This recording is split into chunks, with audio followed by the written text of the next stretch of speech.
అందరం కూడా citizens of the కంట్రీగా మన ఎన్వైరన్మెంట్ని అంటే మనం it is the duty of all the citizens to protect the environment అనేది చాలా స్పష్టంగా 51AGలో రాజ్యాంగంలో పొందుపరుచున్నాయి అన్నమాట. నెక్స్ట్ అట్లనే 51AI దాంట్లో కూడా చాలా స్పష్టంగా రాజ్యాంగంలో మన పబ్లిక్ ప్రాపర్టీస్ అంటే ఏదైతే ప్రజల ఆస్తులు ఉన్నాయో ఆ ప్రజల ఆస్తులన్నింటినీ కూడా మనం కాపాడాల్సిన బాధ్యత మన సిటిజన్స్ అందరి మీద ఉన్నాయని కూడా చాలా స్పష్టంగా రాజ్యాంగంలో కూడా చెప్పడం జరిగింది.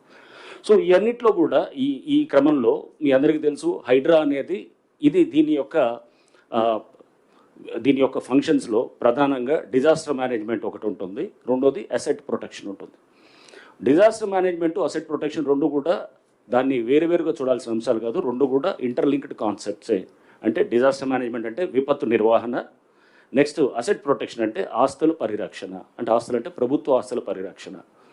సో ప్రభుత్వ ఆస్తుల పరిరక్షణ అంటే కనుక మనందరిది అనమాట. ఒక చెరువు, ఒక నాలా, లేకపోతే ఒక పబ్లిక్ ల్యాండ్, అది గవర్నమెంట్ ల్యాండ్, ఆర్ ఒక పార్కు, ఆర్ లేఅవుట్లో ఓపెన్ స్పేసెస్ ఉంటాయి. ఆ లేఅవుట్లో ఓపెన్ స్పేస్ ఒక లైబ్రరీ కోసం, లేదా జిమ్ కోసం, లేదా ఒక క్లబ్ హౌస్ కోసం కేటాయించిన దాన్ని అసోసియేషన్ వాళ్ళు ఎవరో దాన్ని అమ్మటం చేస్తే కనుక దాన్ని కూడా పరిరక్షించే బాధ్యత కూడా హైడ్రాకి చాలా స్పష్టంగా ఇవ్వటం జరిగిందనమాట. ఇంతేకాకుండా ఇది మనకి అంటే ఇవన్నీ కూడా జీవోలో చాలా స్పష్టంగా మెన్షన్ చేయడం కూడా జరిగింది.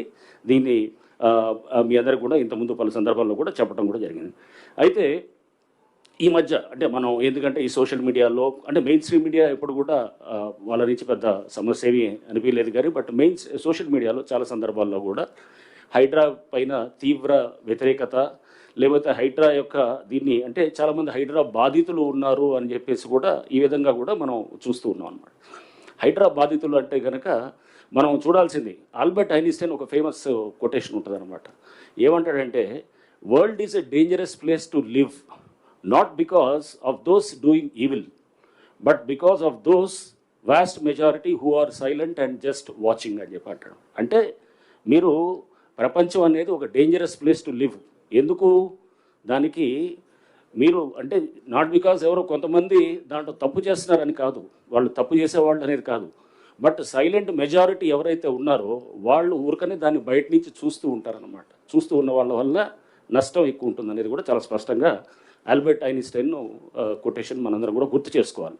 రైట్, ఇప్పుడు దీంట్లో ఈ వ్యతిరేకత దీని గురించి మనం మాట్లాడుతున్నప్పుడు హైడ్రా మీ అందరూ చూశారు ఫస్ట్లో ఏది ఇంపార్టెంట్ స్ట్రక్చర్స్ని డిమాలిష్ చేయగానే ఇది ఉన్నది అంతర్జానికి చాలా బ్రహ్మాండంగా చేస్తున్నారన్నారు.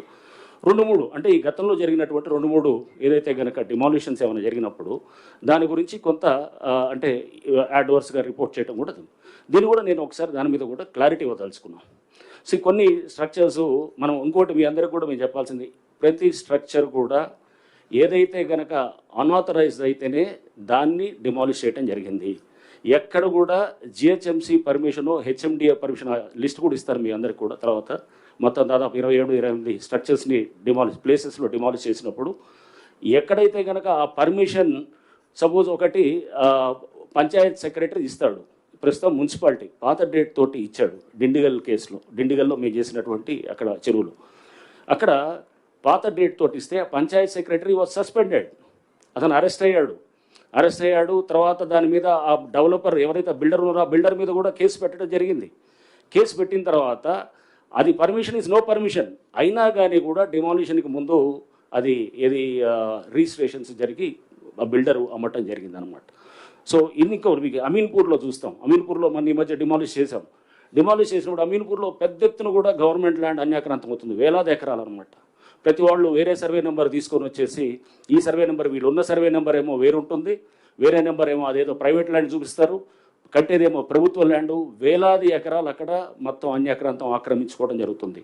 అక్కడ స్థానికంగా పలుకుబడి ఉన్నవాళ్ళు అది అన్ని విధాలుగా కూడా దాన్ని సిస్టమ్స్ను మేనేజ్ చేసుకుంటూ చేస్తున్న దాంట్లో వాటిల్ని కూడా మనం డిమాలిష్ చేసేది.